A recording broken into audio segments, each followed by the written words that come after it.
bold people make history.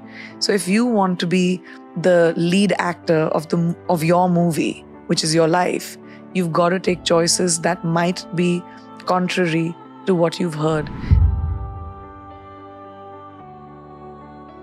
When I was younger, it was really romanticized that you're going for it and just keep going. And, it's like you have to work 24 hours, do 4 movies in one time, 5 shifts, don't sleep, don't eat.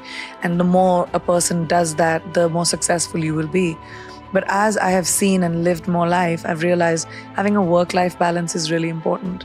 But to have a sense of passion when you wake up in the morning for whatever, whether it's your job, whether it's your life, whether it's your hobby, to have a sense of passion gives you a sense of purpose. And having a sense of purpose really leads to success, I think. I was learning the craft. I'd never been to school, acting school or anything. So, my observations were just, what is everyone else doing around me? How can I learn? And I think that's something I still have. I'm a student of life. I don't expect that I know everything.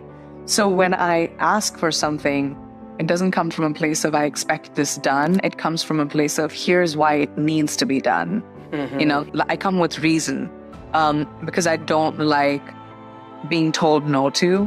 So I make the situation such that it's hard to say no, where I'll be like, this is why it's necessary. Here's why we should make the change. I'm not someone who likes conflict. I love collaboration.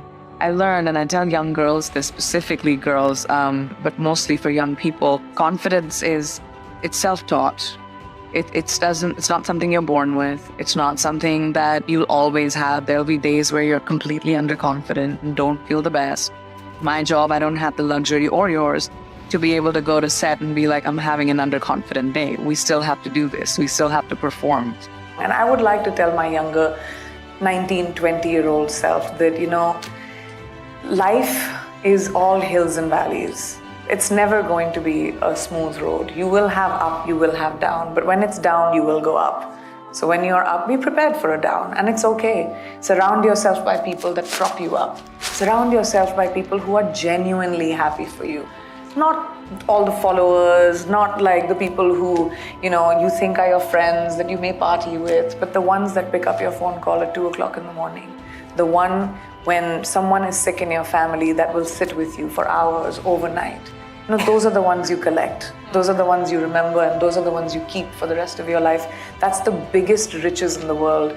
Whenever life has been tough, and it's been tough many times, it's been almost down and out, and you don't want to get out of bed, and you don't want to see anyone. I grew up in the public eye, so I kind of realized that my best person was me. I had to rely on my skill set. Whenever I was nervous or I was scared, I started focusing on whatever was the goal in that moment. I never thought the canvas could be as big as this. This was not ever an aim or ever even a thought. I came from a family of doctors, physicians, military. Most of my family has been in the service. My father and my mother both were in the military. So it wasn't a realistic ambition at that time. I come from a small town in India. My parents, both highly progressive, always pushed me towards whatever dream I wanted to have. I kept looking at the next rung of the ladder, and then slowly I looked back and I was like 60 feet above. It is up to us and our generation to be able to cut those ties and change it for the next generation so that they don't inherit the equity on light skin. They don't inherit the gender equality that we probably thought was normal.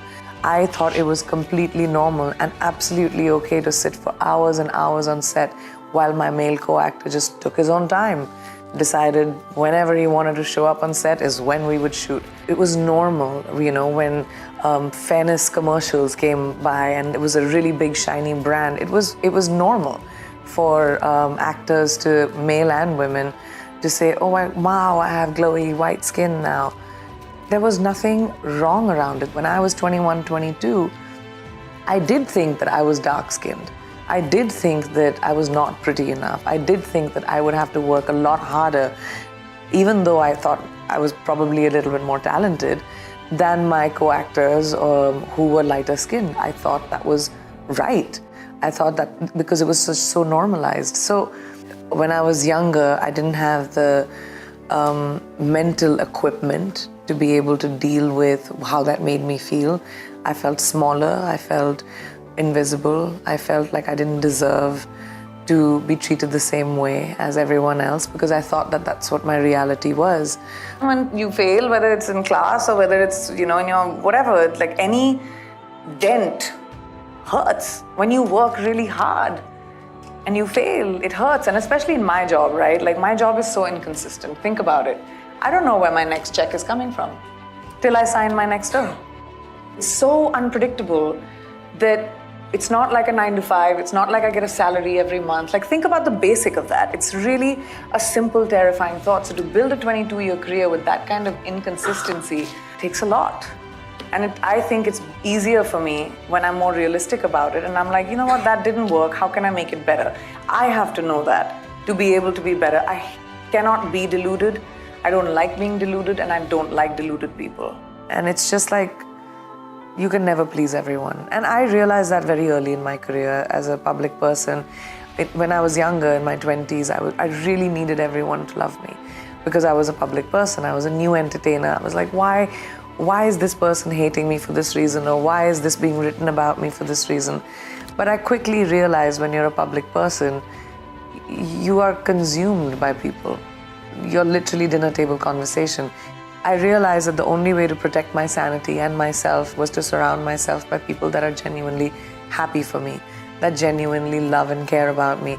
And my support system, whether that's my family, my friends, my team, is very strong. So then I don't need my validation from people. I don't need my validation from the comments on social media. I'm not working every day to be famous. I'm working to make movies, to make art, for people to watch what I do, and the byproduct of that happens to be fame. So once I made that distinction and that bifurcation, I think it became a lot easier for me to live a normal life and to just be a normal human being. What I would have told that girl is just breathe and just chill a little. I was very hard on myself because everything that I've made so far, with the encouragement of my family, has kind of been self-made. I had to learn on the job. I didn't know anything. I came from in high school in an engineering background, or I wanted to be an engineer.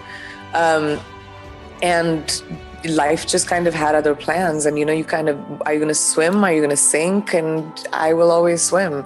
So I've just I think that what I would tell, I used to really take it very seriously. I berated myself a lot and I was hard on myself, and I would tell my younger self, chill out, time heals everything, it'll all be fine. And what she would probably tell me is to not get caught up in my schedule and in the multiple things that I juggle, and not forget the excitement of doing what I'm doing. Sometimes it's hard, after you do it for such a long time, you have to remind yourself to be excited and be inspired and feel sort of alive instead of it being a job. I think you have to push the envelope. Yeah. There's been too many generations that have been defined by what people think we can achieve, or limitations that have been imposed because of people not being able to think or dream big enough. And I think it's every generation's responsibility to show the endless possibilities to the next. I think it's so crucial, if you have a choice in your life, to end up with someone who is not enthused by your dreams, is at least interested in them, is at least excited about them, or is at least encouraging. That's exciting, because everyone's busy and everyone has a thing in their lives, but to make the effort to make you feel like your dreams are as important as the other one is such a gift. In life, we never have to choose one thing, so that we need to take that pressure off of our backs, that you don't have to be on one solitary journey. You can choose to be on any journey at any time. As long as you take the pressure, we put too much pressure on ourselves to function. We create boxes and glass ceilings for ourselves because we're like, oh, this is the only way I can be, and that's how you're successful. There's no black or white in the world. Everyone lives in grays. For me, what has always worked is having the small next dream, the next step. You always have to take a step up in the ladder to be able to get to the top. You can't get to the top by flying up. Yeah. Human beings don't fly. And then slowly you'll turn around and you say, oh, whoa, look at this legacy I've created. But if you have unachievable dreams, something that seems too out of the ordinary, then you're waiting for a miracle. And miracles don't happen very often. You have to create it for yourself. So what's the next step in your big dream? So if you want to buy a car, say for example, you have to figure out how much it's for. So you have to work backwards from your goal. So if my goal is one thing, I'll work backwards. And what is the first step in that goal? I'll take that. Then the next step in that goal, and slowly you'll buy your car. My mom said that to me when I was very young. She said, if you're going to tell the truth or if you're going to tell a lie, just know that, whatever you do, you have to stand by it. The good, the bad, the ugly, it's all yours. The sum of the opportunities I chose is the reason why I'm here today. And I don't take that for granted at all. And that's my purpose, is to make sure that, every single day is spent with a pursuit of excellence in every single choice that I make.